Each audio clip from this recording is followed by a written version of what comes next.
So I served in the Brazil Campinas Mission. It's in the state of Sao Paulo. Part of our mission was also in a state called Minas Gerais. Our mission had split right like a month before I'd gotten there into, the Campinas Mission, and the mission is called Piracicaba. And then, this is embarrassing, I have no idea the geographic. I don't know. Everyone's like, oh, how big was your mission? I'm like, well, like big enough, like 6 hours, like north to south. I don't know. But Campinas is beautiful. It's a pretty bustly city. Definitely not a tourist city. Like my parents were like, oh, like maybe we should pick you up, or like maybe we should come, go see it with you. And I was like, well, like, I mean, I don't even think there's a museum there. Like there's not much like touristy attractions there. But it was the second temple. It has a second temple that was built in Brazil, and it's about 2 hours from Sao Paulo, so they're super close. Yeah, like I told you before, kind of a cool experience was my younger brother was called to serve in Brazil, and when he was in the Sao Paulo MTC, he went to the Campinas temple because they like the missionaries to go through the temple while they're there, and they just don't have enough space in Sao Paulo. And so my little brother sent me a picture of himself in front of the Campinas temple. And it was so cool because I was standing where he was standing 6 months before he was there. So it was really special. It was really, really special.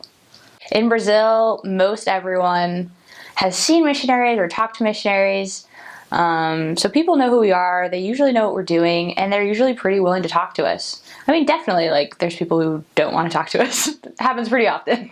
But yeah, on my mission, when I got there, there was about 100 missionaries, and then by the time I left, there was like 200 missionaries. So like kind of a part of my mission was like, I'd get in an area, and then like we'd come home one day and there was like another set of bunk beds in the house, and we're like, no, like, I mean, like more missionaries is great, but you're like, oh, like, we're so tight, it's gonna be even tighter.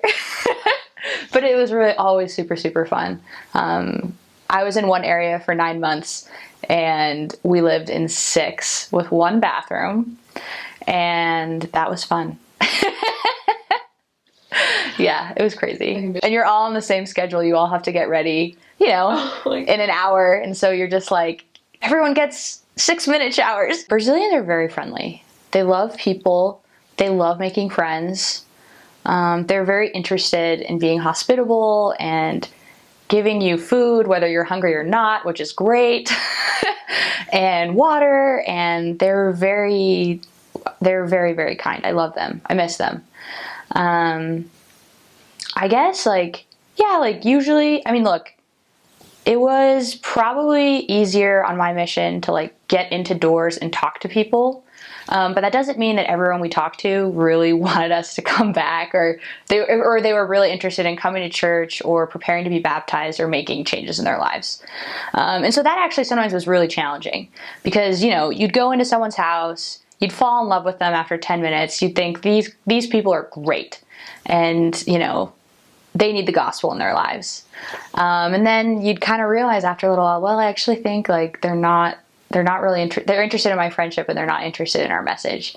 And that's kind of hard because you form this relationship, and it's hard sometimes to walk away, but I mean, you have to, because we're there to preach the gospel of Jesus Christ and help people who want to make covenants with him. And sometimes people don't want to, so that's okay, because they're not ready yet. That's the other thing too, is I really believe that Heavenly Father is preparing all of his children to receive the gospel, whether in this life or the next. And I really think part of that is having conversations with missionaries and, I don't know, just not being ready, I guess. Actually, I had this one very cool experience in one of my areas. We always try to make it a goal to talk to the people who we were sitting next to on the bus. So on my mission, we travel around by bus. And so we always try to make it a goal to talk to the people that we were sitting next to, or standing next to, or whatever. And so this one day I sat down on this bus, and this lady turned to me before I even had a chance to say hello, and she said, "Hey, are you a missionary from the Church of Jesus Christ of Latter-day Saints?" I mean, like, that never happens. It never happens that someone knows, like, what the full name of the church is. And I said, yeah, actually I am. My name's Sister Gwen, what's your name? And she told me that she had been meeting with the missionaries probably about a year before. And she had gone to church and she had been reading the Book of Mormon. But at that time, she wasn't ready to give up drinking yet. And so she had stopped taking their lessons. And she said, but you know what? I feel like I'm ready now. I really do want, I want to be baptized. And I thought, this is great. I'm so glad that we got on this bus. And she ended up being in the area of the other sisters in our ward, and they taught her, and she was baptized about 3 weeks later. So it was really incredible. It was one of those moments where you realize that Heavenly Father is able to bring those who are ready to receive you right next to you.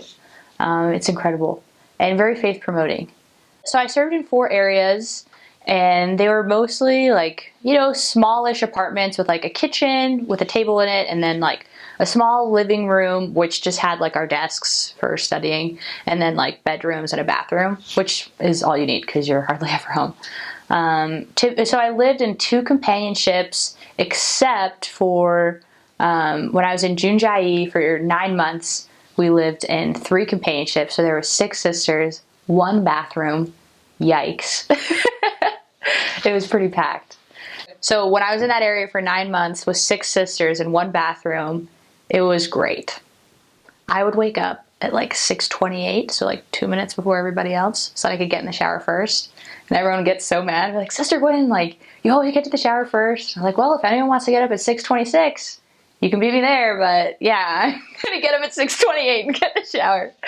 And then I was transferred to my last area where we were only living in 4 sisters, so there was just 2 companionships, and there were 3 showers in that apartment. And I thought, this is a celestial kingdom. I mean, I can take 2 or 3 showers a day if I want to. This is great. So that was kind of funny.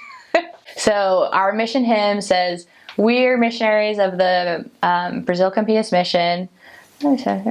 We are the Lord's army. We work for His glory. We share His love with others. We are the army of the Lord.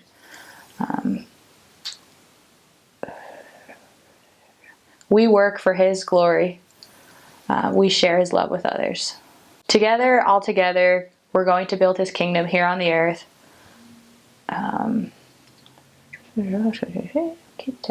Nothing is going to hold us back. Pressing forward all together without fear or doubt. In the mission in Brazil, Campinas, we give everything to the Lord. Aw, that's so cute. Yeah, it's a good, I would say, I sang it a lot. Like when I was just walking around every day. Sounds pretty catchy to me. It's very catchy. It's awesome. Yeah. It's been a hymn in our mission for at least like 20 years. Oh, you guys are lucky. So who knows who wrote that thing? I don't know. Find out, though. It's good. Yeah. They did a good job.